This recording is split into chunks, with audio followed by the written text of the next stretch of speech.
कर रही है, शिव तत्व कह रहा है। एक शब्द भी अपने भीतर अगर हमने उतारा है शिव का, तो हमारे जीवन को प्रसन्नता आनंदता देता ही देता। शंकर भगवान पर किया गया भरोसा कहां कहां साथ दे सकता है, किस किस जगह पर साथ दे सकता है।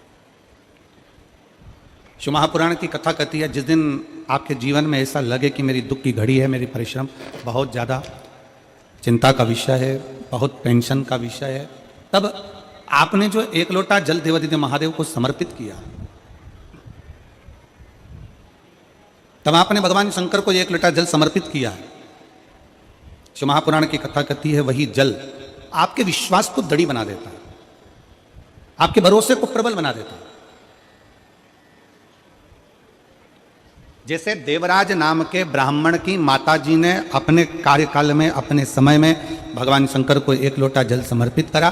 देवराज नाम के ब्राह्मण की माता ने जो जल समर्पित करा था, वो देवराज के काम आया।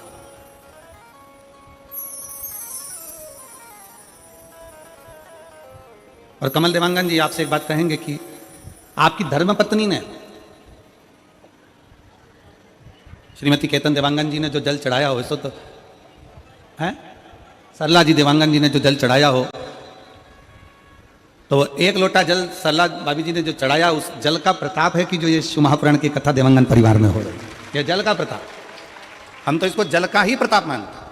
और मेरे रायपुर वालों, मेरी जीजियों, मेरे जीजाओं, मेरी बेटियों, मेरे भाई, मेरे बेटाओं, मेरी माताओं, मेरे बंधुओं, आपसे भी कहेंगे कि आपको अगर रायपुर की इस पवित्र धरा पर शिव महापुराण की कथा 2024 में श्रवण करने को मिल रही है, तो ये आप कथा श्रवण करने के लिए अगर बैठे हो, तो ये विश्वास मानकर चलना कि आपने जो शंकर को एक लोटा जल चढ़ाया होगा, उसका फल है, उसका फल। बोल बम का नारा है, इतना धीमा बोलोगे तो कल्याण तुम्हारा है। जरा अच्छे से तो बोलो, बोल बम का नारा है, सारी समस्या का हल, एक लोटा जल। शिव को समर्पित, शंकर को समर्पित जल, शिव का, भगवान शंकर को समर्पित जल कभी निष्फल गया ही नहीं, कभी नहीं गया। शंकर भगवान को चढ़ाया गया जल कभी निष्फल नहीं जाता। शिव पर करा गया भरोसा कभी टूटता नहीं है। संसार वालों पर भरोसा करोगे, दुनिया पर भरोसा करोगे, तो हो सकता है कि वो टूट जाए, पर भगवान शिव पर करा गया भरोसा कभी नहीं टूटता। शिव महापुराण की कथा कहती है कि शंकर की कथा में पहुंचने वालों को 4 फल की प्राप्ति होती, 4 गुण। शिव महापुराण की कथा में पहुंचने वाले के भीतर 4 गुण प्रकट होने लगते हैं।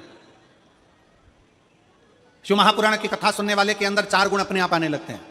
पहले नंबर का है संयम, दूसरे नंबर का है सदाचार, तीसरे नंबर का है स्नेह, और चौथे नंबर का है सेवा। शिव की कथा श्रवण करने वाले के भीतर ये 4 गुण अपने आप आने लगते हैं। पहले नंबर का संयम,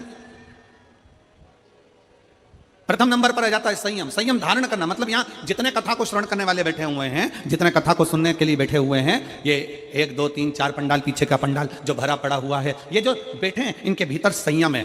जल भी उतना ग्रहण करते हैं जितना लेना है, भोजन उतना ग्रहण करते हैं जितना लेना है, पानी उतना पिएंगे कि कहीं बार बार जाना ना पड़ जाए, कहीं वॉशरूम की ओर जाना ना पड़ जाए, कहीं बाहर जाना ना पड़ जाए, इसलिए जल भी उतना पिएंगे। कितना संयम?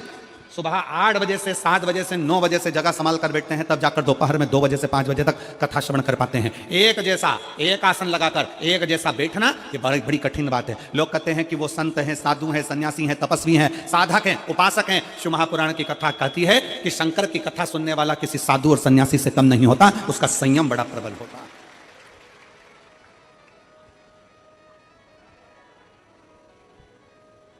और जो यहां रुकते हैं, रात्रि का विश्राम करते हैं,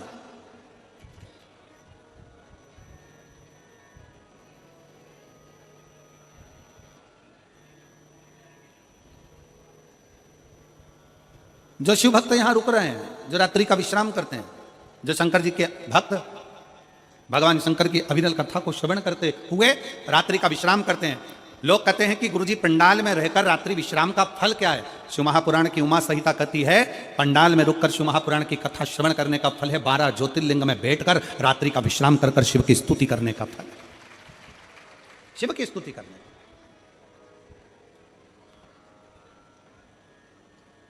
बैठे हो, अविरल भक्ति को धारण कर रहे हो। शिव महापुराण का सबसे पहला गुण जो मनुष्य को प्राप्त होता है, शिव महापुराण के 4 गुण हमें कथा में बैठने से ही प्राप्त हो जाते। पहले नंबर का है संयम, कथा में बैठे संयम प्राप्त हो गया। दूसरे का नाम है सदाचार, एक दूसरे के प्रति आदर का भाव, सम्मान का भाव, सत्कार का भाव, ये प्राप्त हो जाता है। और हमारा निवेदन है शिव महापुराण की इस कथा के माध्यम से सभी शिव भक्तों को और सेवादारों को, जितने सेवा करने वाले सेवक लगे हैं, शंकर के भक्त लगे हैं, और फिर निवेदन है कि सेवा करने वाले कभी ये मत सोचना कि तुम किसी की सेवा कर रहे हो, बल्कि ये सोचना कि भोले बाबा ने, भगवान शंकर ने हमको इस लायक बनाया कि हम पंडाल में खड़े होकर किसी की सेवा कर सक रहे हैं। बल्कि भगवान को धन्यवाद देना कि हमको इस लायक बनाया कि हमको सेवा करने का मौका मिला है।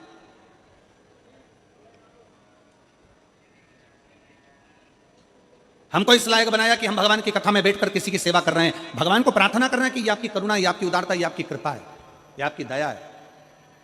और मेरी जीजियों से भी निवेदन है, जितनी मेरी जीजियाँ यहाँ बैठी हैं, जितने मेरे जीजा यहाँ बैठे हैं, उनसे भी निवेदन है, बेटी बेटाओं से भी निवेदन है। आप किसी को अगर एक गिलास पानी पिला रहे हो, आप अगर घर से टॉफी लेकर आए हो, बिस्कुट लेकर आए हो, कोई रोटी लेकर आए हो, चावल बनाकर लेकर आए हो, खिचड़ी बनाकर लेकर आए हो, और किसी को आप अगर मुंह झूठा करा रहे हो, तो भी भगवान को निवेदन करना, भगवान को धन्यवाद देना कि तेरी बड़ी कृपा है जो तूने मेरे घर में ऐसा अन्न दिया कि मैं किसी शिव भक्त का मुंह झूठा करवा पाई। ये तेरी उदारता ही, ये तेरी कृपा, ये तेरी करुणा है, ये तेरी उदारता। और तू कृपा करा तो हो सका, तूने करुणा करी तो हुआ, वरना हो नहीं सकता। और मेरे भोले तेरा सहारा, तेरी दया। और तीसरे नंबर पर है स्नेह। शिव महापुराण की कथा कहती है कि भगवान शंकर की कथा तीसरा गुण देती है सबको प्रेम करना, सबको स्नेह करना, सबको स्नेह के माध्यम से रिझाना, स्नेह करना। और आप सब देखेंगे भगवान शंकर की इस कथा के माध्यम से आप लोग अपने स्मरण में लेंगे स्नेहता। जो रात्रि को रुकने वाले होते हैं, जो रात्रि को विश्राम करने वाले होते हैं, जो शंकर के भक्त होते हैं, शिव के मंदिर में जाने वाले होते हैं, एक लोटा जल चढ़ाने वाले होते हैं, शंकर की स्तुति करने वाले होते हैं, उनमें आपस में इतना स्नेह हो जाता है, इतना प्रेम बढ़ जाता है, इतना प्रेम बढ़ जाता है कि वो प्रतिदिन शंकर के मंदिर में बैठकर भगवान शंकर का मंत्र का स्मरण करते रहते हैं। श्री शिवाय नमस्तुभ्यं, श्री शिवाय नमस्तुभ्यं। उनका स्नेह बढ़ जाता है, उनका प्रेम बढ़ जाता है। शिव महापुराण उनका स्नेह बढ़ जाता है, उनका प्रेम बढ़ जाता है। शिव महापुराण की कथा कहती है कि शिव पुराण श्रवण करने वाले, शंकर के मंदिर में एक लोटा जल चढ़ाने वाले, शंकर की स्तुति करने वाले, शंकर के मंत्र का जाप करने वाले, पंचाक्षर मंत्र का जाप करने वाले, नमः शिवाय, षडाक्षर मंत्र का जाप करने वाले, ओम नमः शिवाय, या शंकर की अविरल भक्ति में डूबने वाले के घर में धीरे धीरे धीरे धीरे प्रेम बढ़ना प्रारंभ हो जाता है। भगवान शंकर के मंदिर में स्नेह बढ़ना, भगवान शंकर के भाव से घर और परिवार में भी प्रेम बढ़ना प्रारंभ हो जाता है। शिव महापुराण की कथा 4 गुण देती है। उसमें पहला गुण है आपका संयम, दूसरा गुण है आपका सदाचार, और तीसरा गुण है आपका स्नेह प्रेम, और चौथे नंबर का गुण है सेवा। शिव महापुराण की कथा कहती है कि सेवा का भाव अपने आप जागृत हो जाता है, अपने आप। कौन कौन है जो शंकर जी के मंदिर में एक लोटा जल चढ़ाते हो? जरा हाथ उठाओ, जरा सब चढ़ाते हो।